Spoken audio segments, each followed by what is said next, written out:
Hello student, class 10th maths का board का question paper है। सेट 2 43012 कोड है। तो जिन बच्चों का भी कोड 431 है वो अपने आंसर चेक कर सकते हैं। इसका सोल्यूशन करेंगे अभी हम।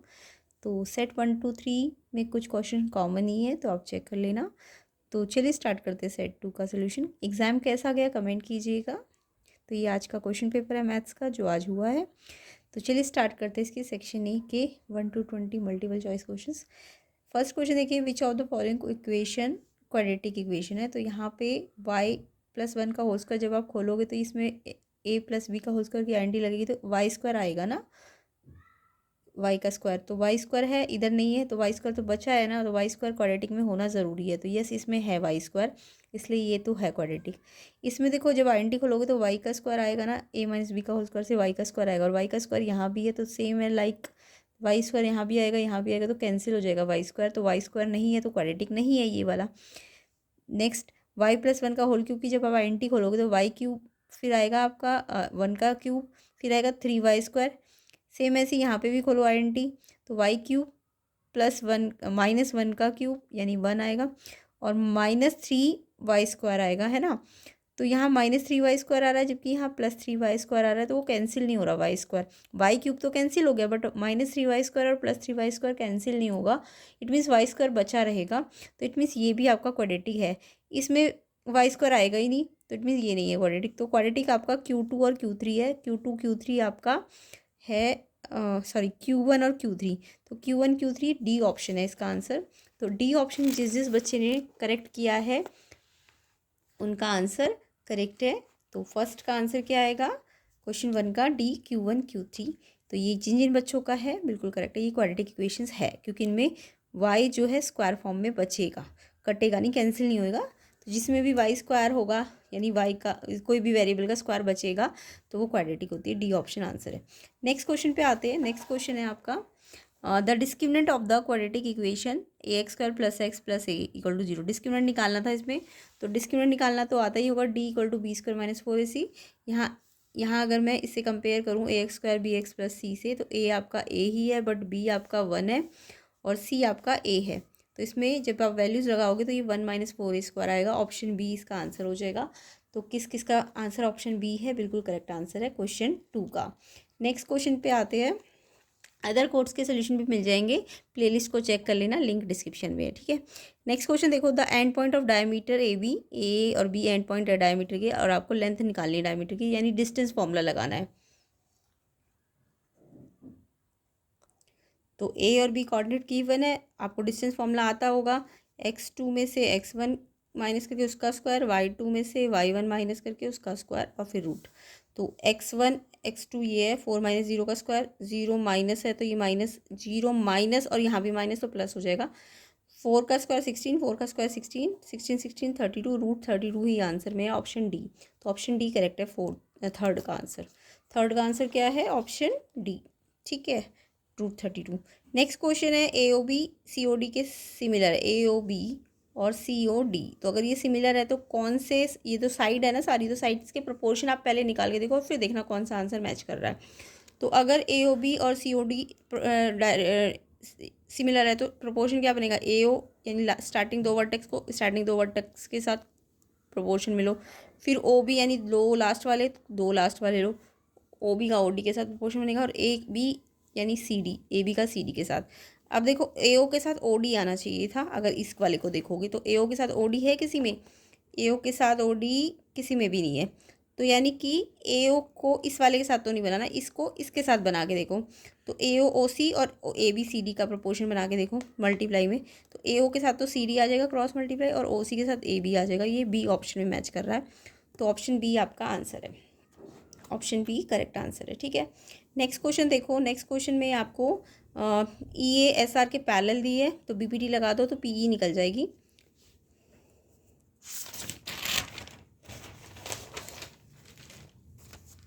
क्वेश्चन समझ आ गया ना, ये इसके पैरेलल दी हुई है, और ये बाकी साइड तो पता है, ये वाली निकाल लो पहले। एक्स, इसको एक्स बोला है और 5x निकालने को बोला है, तो पहले बी पी टी लगाएंगे और फिर एक्स निकल जाएगा।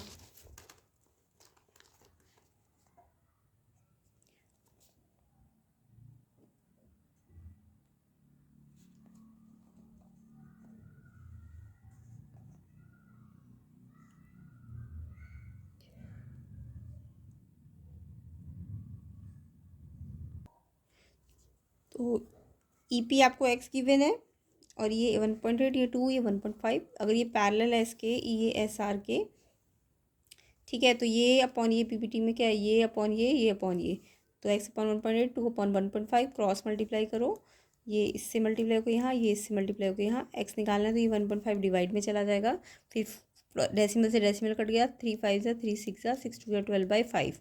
अब ये एक्स आया, आपको 5x निकालना था क्वेश्चन में, तो 5x यानी कि x को 5 से मल्टीप्लाई करना था, तो ये 12/5 आया ना, इसको 5 से मल्टीप्लाई कर दो क्योंकि 5x निकालना है, तो 5 से 5 cancel, 12 centimetre, option B answer होगा। तो किस किस बच्चे का आंसर ऑप्शन बी है, क्वेश्चन 5th का बिल्कुल करेक्ट आंसर है। नेक्स्ट क्वेश्चन पे आते हैं। क्वेश्चन 6 में बोला था कौन सा ग्राफ है जो जिसके दोनों जीरो पॉजिटिव है, तो पॉजिटिव का मतलब एक्स एक्सिस में पॉजिटिव डायरेक्शन में ये जो ग्राफ है एक्स एक्सिस को पॉजिटिव डायरेक्शन में कट करना चाहिए। जैसे इसमें ये एक नेगेटिव डायरेक्शन में कट कर रहा है एक्स को और एक पॉजिटिव में, तो ये तो दोनों पॉजिटिव नहीं है, एक पॉजिटिव एक नेगेटिव है। इसमें भी एक नेगेटिव है एक पॉजिटिव, क्योंकि एक्स एक्सिस दो जगह पे कट रहा है, एक नेगेटिव एक पॉजिटिव। इधर देखो एक्स एक्सिस में यहाँ भी कट रहा है, यहाँ भी, ये दोनों पॉजिटिव डायरेक्शन में है, तो ये वाला आंसर है सी। बाकी ये तो कट ही नहीं रहा एक्स एक्सिस पे, तो ये तो जीरो है इसका सोल्यूशन। तो यहाँ पे दो जीरोस है और दोनों पॉजिटिव डायरेक्शन में है, तो इट मीन्स ये सी ऑप्शन आंसर है।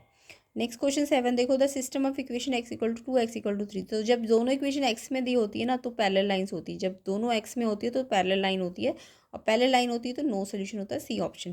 तो यहाँ पे समझ आ गया होगा आपको, 6 का तो सी है। 7th का, अगर दोनों इक्वेशन x में है या दोनों y में भी होती ना, y2 y3, तब भी पैरेलल ही होता है।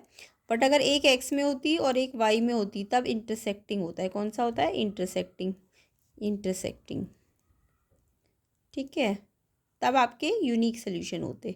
कब, जब आपका एक x एक y होता, बट आपका दोनों x है या दोनों y है तो parallel line, no solution, C option answer इसका 7th का। नेक्स्ट क्वेश्चन देखो,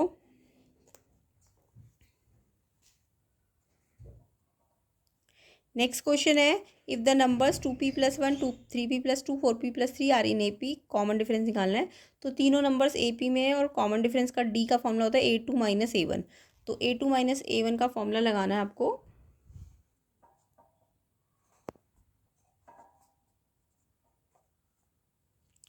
तो डिफरेंस A2 - A1 यानी ये A1 है ये A2 है, तो A2 में से A1 को माइनस कर दो, तो A2 पहले लिखो, A1 माइनस है तो इसको ब्रैकेट में लिखना पड़ेगा आपको, क्योंकि अंदर के दोनों साइन बदले गए, ये माइनस का ये भी माइनस का हो जाएगा। 3p - 2p, p1 का प्लस बड़ा है, और ये 2 - 1 भी 1 आएगा, नहीं हाँ 2 - 1 और बड़ा साइन प्लस का, तो p + 1 ऑप्शन सी किस किस बच्चे का आंसर है, बिल्कुल करेक्ट है। तो अपने आंसर्स मैच करके कमेंट करना कि किसके कितने सही आंसर्स है, और अदर कोड्स के सोल्यूशन भी मिलेंगे, प्लेलिस्ट को चेक कर लेना, लिंक डिस्क्रिप्शन में है। चलिए नेक्स्ट क्वेश्चन करते हैं। नेक्स्ट क्वेश्चन है, विच of the following statement is not true, इनमें से कौन सी स्टेटमेंट ट्रू नहीं है, तो ट्रू नहीं वाली पूछी है। तो 10 30 cot 60 तो बराबर है, क्योंकि दोनों की वैल्यू 1/√3 होती है। ट्रिग्नोमेट्रिक टेबल आना चाहिए आपको। sin 30 cos 60 दोनों बराबर होते हैं, क्योंकि दोनों की वैल्यू हाफ होती है। sin 45 और sec 45 का उल्टा, sec 45 का उल्टा क्या होता है, cos 45, तो sin 45 cos 45 के बराबर होता है 1/√2। बट sin 0 cos 0 के बराबर नहीं है। क्यों नहीं है, क्योंकि आपको पता है साइन 0 डिग्री की वैल्यू 0 होती है, कॉस 0 डिग्री की वैल्यू 1 होती है, तो ये बराबर नहीं है, तो ये बराबर नहीं है, नहीं गलत वाला है। तो आपको तो क्रॉस वाला जो नॉट ट्रू है वही वाला तो करना था, यानी ये नहीं पॉसिबल है। Sine 0 not equal to 0 cos 0, क्योंकि इनकी वैल्यूज अलग लगाएंगी, तो ये ए वाला आपको ढूंढना था कि नॉट ट्रू वाला, तो ये वाला इन्होंने गलत लिखा है, इसलिए ए ऑप्शन आंसर है। नेक्स्ट क्वेश्चन देखेंगे। नेक्स्ट क्वेश्चन है आपका तो आंसर क्या है 9 का ए। 2 sin 2 थीटा √2, तो फाइन थीटा, तो 2 sin 2 थीटा √2, तो आपको थीटा निकालने के लिए क्या करना है, तो यहाँ पे पहले 2 sin 2 थीटा √2 है, तो ये 2 जो यहाँ sin 2 थीटा के आगे है, इस 2 को आप उस साइड भेजो तो ये मल्टीप्लाई में डिवाइड में चला जाएगा।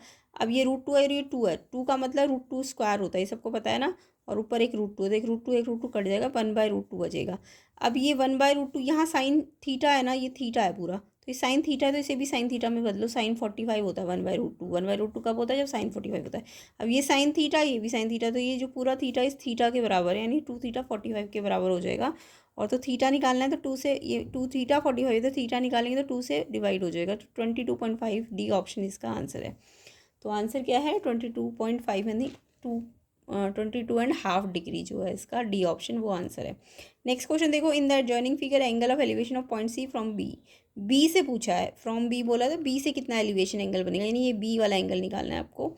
तो यहाँ पे आपको पहले तो आपको ये ट्राइंगल दिख रहा है, ये ट्राइंगल में ये एक्स है, ये 3x है, ये 90 है, तो आपको पहले ये 3x एंगल सम प्रॉपर्टी लगा देनी है। 90 x 3x 180, तो x 3x 4x 90 यहीं रहेगा, 90 वाले इधर प्लस है तो इधर माइनस हो जाएगा, फिर माइनस करेंगे 90 आएगा, 4x से x निकालना है तो 4 डिवाइड में जाएगा, तो ये 22.5 डिग्री। x क्या था आपका, एंगल b था ना, तो एंगल b आपका 22.5 या 0.5 डिग्री, यानी यही आपको निकालना था। तो ऑप्शन सी इसका आंसर हो जाएगा क्वेश्चन 11 का। नेक्स्ट देखो, next question 12, in the adjoining figure the slant height of the conical part. तो कोनिकल पार्ट की स्लेंट हाइट, ये हाइट 4 है और देखो रेडियस यहाँ से यहाँ तक है, और ये रेडियस इधर से तो नहीं दी बट इधर से दी है, ये जितनी यहाँ से उतनी तो रेडियस यहाँ से भी होगी, क्योंकि हेमिस्फीयर की तो रेडियस सेम होती है। तो ये 3 आए तो इधर से भी 3 होगी, तो यानी कि कोन की तुम एल निकालनी स्लेंट हाइट, तो वो फॉर्मूला होता है h² + r² का अंडर रूट। तो h हाइट तो दे रखी है, कोन की रेडियस भी दे रखी है, जो हेमिस्फीयर की वो ये कोन की रेडियस है। तो 3 का स्क्वायर 4 का स्क्वायर 16, 3 का स्क्वायर 9, 69 25 रूट करोगे तो 5 आ जाएगा आंसर। तो स्लेंट हाइट 5 है। ऑप्शन सी, किस बच्चे ने ऑप्शन सी पे टिक किया है, बिल्कुल करेक्ट है 12th का। ठीक है, तो कितना आएगा इसका आंसर 5 सेंटीमीटर। नेक्स्ट क्वेश्चन 13 देखेंगे, क्लास दी है, फ्रीक्वेंसी दी है, आपको इसकी मीडियन क्लास की अपर लिमिट निकालनी है। तो मीडियन क्लास तो आई होप सबको आती होगी निकालनी।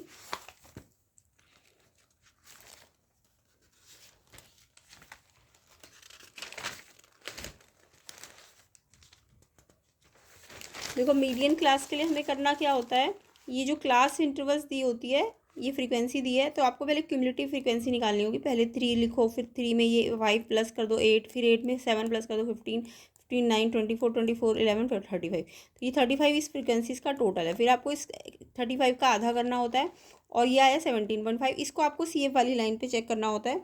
CF वाली लाइन पे देखो ये 17.5 तो कहीं है नहीं, बट इससे कम है और इससे ज़्यादा है, तो आपको ज़्यादा वाली CF पे ऐसे लाइन लगा देनी है, ये आपकी मीडियन क्लास हो जाएगी। और मीडियन क्लास अगर ये है तो इसकी अपर लिमिट कितनी होगी, ये लोअर है या अपर है, तो अपर लिमिट 40 आएगी। ऑप्शन डी इसका आंसर हो जाएगा। तो 13 का answer D option, upper limit 40 आएगी इसकी।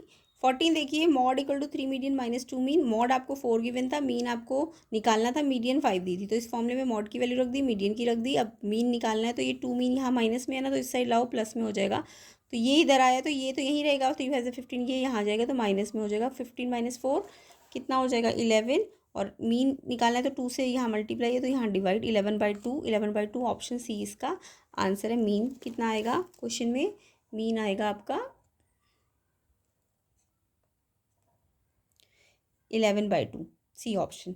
एलसीएम निकालना था 2 की पावर 2, 3 की पावर 3, 3 की पावर 2, 2 की पावर 3।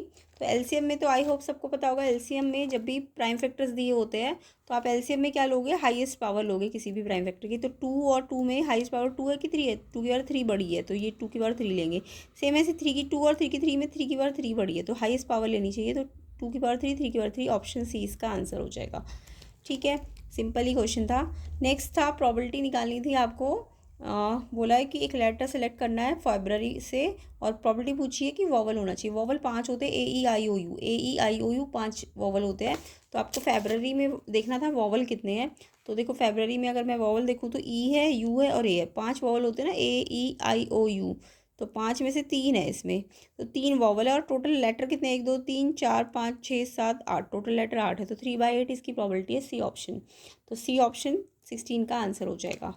नेक्स्ट क्वेश्चन देखो, नेक्स्ट क्वेश्चन है, विच of the following numbers will not and with 0 for any natural number n। कौन सा नंबर है जो 0 पे कभी एंड नहीं होगा। जैसे 4n में की बात करूँ तो n अगर आप 1 लोगे तो 4 1 जा 4, बट 5 लोगे तो 4 5 जा 20, तो 0 पे एंड हो रहा है ना। 4 की पावर n, 4 की पावर n लोगे जब भी आप, तो 4 की पावर n में आप देखो 4 की पावर n का मतलब अगर आप 4 की पावर 1 लोगे तो 4 आएगा, 4 की पावर 2 लोगे तो 16 आएगा, तो ये कभी 0 पे एंड ही नहीं होगा, है ना। तो इट मीन्स ये वाला नंबर ना कभी 0 पे एंड नहीं होगा। बाकी इसको देखो 3 की पावर n+1, 3 की पावर अगर आप 3 लोगे तो 3 3 9 और 1 10 हो जाएगा, तो वो तो 0 पे एंड हो जाएगा ना। सेम ऐसे ही अगर इसको देखो 10⁻n+1 10⁻2 ली और 1 प्लस किया तो 3 10⁻3 तो 1000 हो जाएगा, वो भी 0 पे एंड हो जाएगा। तो 10 की तो कोई भी पावर होती है वो 0 पे एंड होती है। 3 की पावर वैसे तो नहीं होती है एंड विथ डिजिट 0, बट 3 की पावर 3 लोगे 9 तो 1 ऐड करके 10 बन जाएगा, तो ये 0 पे एंड हो जाएगा, ये भी 0 पे एंड हो जाएगा। ये नहीं होगा कभी भी, कोई भी पावर खोलोगे आप इसकी 4 की कोई भी पावर लोगे तो कभी 0 पे एंड नहीं होगी। तो ऑप्शन बी आंसर है इसका 17 का। नेक्स्ट क्वेश्चन देखो, the system of linear equations, system of linear equations कैसा है, यूनिक सोल्यूशन है, आपको चेक करना है इनमें से कौन सी कंडीशन लगेगी। तो यूनिक सोल्यूशन में कंडीशन आप सबको पता है, यूनिक सोल्यूशन की कंडीशन में क्या करते हैं हम, जो x के कॉफिशिएंट है p/p1 और जो y के कॉफिशिएंट है q/q1, इनका रेशो जो होता है नॉट इक्वल होता है, तो ये यूनिक कंडीशन होती है। तो अब इसको क्रॉस मल्टीप्लाई कर दो, ये रेशो वाइज तो दिया नहीं ऑप्शन में, आप तो मल्टीप्लाई फॉर्म में दिया है, तो ये इससे मल्टीप्लाई हो जाएगा, ये इससे मल्टीप्लाई हो जाएगा, तो p/q1 के साथ आएगा, p1 q के साथ आएगा। ऑप्शन सी इसका आंसर मैच करेगा, p/q1 के साथ। ठीक है, p/q1 q/p1, ये ऑप्शन सी आंसर है इसका। नेक्स्ट क्वेश्चन देखो, एजर्शन रीजन वाले क्वेश्चन है। नेक्स्ट एजर्शन है 7×2+3 कंपोजिट नंबर है, तो ये कंपोजिट नंबर नहीं है क्योंकि 7×2 एक टर्म है और 3 एक टर्म है, तो इनमें देखो प्लस का साइन हटेगा ही नहीं क्योंकि कुछ कॉमन ही नहीं निकलेगा। 7×2 14 और 3 में कुछ कॉमन ही नहीं होता, तो यानी ये प्लस एज इट इज़ रहेगा। तो प्लस अगर एज इट इज़ है यानी दो नंबर अगर मल्टीप्लाई में नहीं आए हैं, पूरी टर्म्स मल्टीप्लाई में आनी चाहिए थी, प्लस हटना चाहिए था, तो ये प्लस नहीं हटेगा, तो ये कंपोजिट नहीं है, ये प्राइम है। ठीक है, तो एजर्शन आपका गलत है। रीज़न लेकिन ठीक है, रीज़न ये बोल रहा है कि कंपोजिट नंबर के मोर देन 2 फैक्टर होते हैं, 2 फैक्टर से ज़्यादा होते हैं। येस, बट ये तो इसमें तो मल्टीप्लाई हट ही नहीं रहा ना, प्लस एज इट इज़ लगा है, कॉमन कुछ निकल ही नहीं रहा, तो ये प्राइम है, ये कंपोजिट नहीं है। तो एजर्शन गलत है बट रीज़न सही बोल रहा है, तो एजर्शन गलत बट रीज़न सही, ऑप्शन डी इसका आंसर है। नेक्स्ट क्वेश्चन देखो, from a bag containing 5 red ball 2 white ball and 3 green ball, probability निकालनी है नॉन वाइट बॉल 4/5 आनी चाहिए। तो यहाँ पे देखो 5 रेड बॉल है, 5 रेड है और 2 आपकी वाइट बॉल है और आपकी 3 जो है वो ग्रीन बॉल्स है। कैसी है, ग्रीन बॉल्स है। तो आपको नॉन वाइट की अगर निकालनी है, नॉन वाइट की, तो आप पहले नॉन वाइट की आपको किसकी निकालने को बोलिए, नॉन वाइट की। तो आप नॉन वाइट की ना निकाल के पहले ना वाइट की निकालते हो, यही तो करते हो आप। वाइट की प्रोबेबिलिटी क्या आएगी, 2 टोटल कितना है 10, तो ये कितनी आई 1/5 कैंसिल करके। तो नॉन वाइट की निकालने के लिए आपने क्या यूज़ किया कि 1 में से ना वाइट वाली प्रोबेबिलिटी हटा दी, यही तो किया। तो 1 - 1/5 करते हो और जब आप तो 4/5। तो जब भी किसी का नहीं वाला निकालना तो पहले उसका होने का निकालते हैं और फिर 1 में से माइनस करते हैं, क्योंकि हमें पता है कि होने और ना होने, पीई और पीई नॉट वाली की जो प्रोबेबिलिटी होती है वो टोटल 1 होती है। तो अगर ये नॉट वाली निकाली तो 1 में से होने वाली प्रोबेबिलिटी को माइनस किया जाता है। ठीक है, तो एजर्शन बिल्कुल ठीक है, 4/5 ही आ रहा है हमारा नॉन वाइट की प्रोबेबिलिटी। तो नॉन वाइट की प्रोबेबिलिटी 4/5 है और रीज़न है कि इवेंट में पीई और पी नॉट ही 1 होता है। यस, बिल्कुल करेक्ट है और रीज़न एक्चुअल में एक्सप्लेन भी कर रहा है कि ये आंसर कैसे आया है। हमें नॉन वाइट की निकालनी थी, हमें वाइट की बता दी, तो हमने नॉन वाइट की 1 में से होने वाली माइनस की थी ना, तो ये एक्चुअल में एक्सप्लेन भी कर रहा है कि ये कैसे आया है आंसर। तो एजर्शन सही है, रीज़न सही, एक्सप्लेनेशन भी सही है, इसलिए ऑप्शन ए है। 20 का आंसर क्या हो जाएगा, option A. Option A correct answer है। तो इस तरीके से हमारा सेक्शन ए कंप्लीट होता है। सेक्शन बी सी डी को आपको सोल्यूशन मिल जाएंगे, लिंक डिस्क्रिप्शन में चेक कर लेना। तो अदर दूसरे पार्ट में इसके सेक्शन ए बी सी के मिल जाएंगे सोल्यूशन, सारे सोल्यूशन सॉल्व है, सेक्शन बी भी सॉल्व है, सेक्शन सी भी। तो आप चेक कर लेना, मैं लिंक डिस्क्रिप्शन में डाल दूँगी सेक्शन बी सी का। और डी ई को हम उसके नेक्स्ट पार्ट में कवर करेंगे। तो इसके लिए आप वीडियो को जल्दी जल्दी शेयर कर दो, लाइक कर दो वीडियो को ज़्यादा से ज़्यादा। एग्ज़ाम कैसा गया कमेंट करना, कितने MCQ सही है 20 में से, ये भी सारे बच्चे कमेंट कर देना। तो ये सारा क्वेश्चन पेपर है, अगर PDF लिंक चाहते हो क्वेश्चन का तो टेलीग्राम लिंक मिल जाएगा, चैनल पेज से ले लेना। तो एग्ज़ाम इजी था हार्ड था बताएंगे कमेंट करके, एंड अदर कोर्स के सोल्यूशन भी मिल जाएंगे, प्लेलिस्ट चेक कर लेना, लिंक डिस्क्रिप्शन में है। तो ये इसके केस बेस्ड क्वेश्चन को भी हम नेक्स्ट पार्ट में कवर कर लेंगे। वीडियो को ज़्यादा से ज़्यादा शेयर कर देना, लाइक कर देना, चैनल में नए हो तो चैनल को सब्सक्राइब भी कर देना।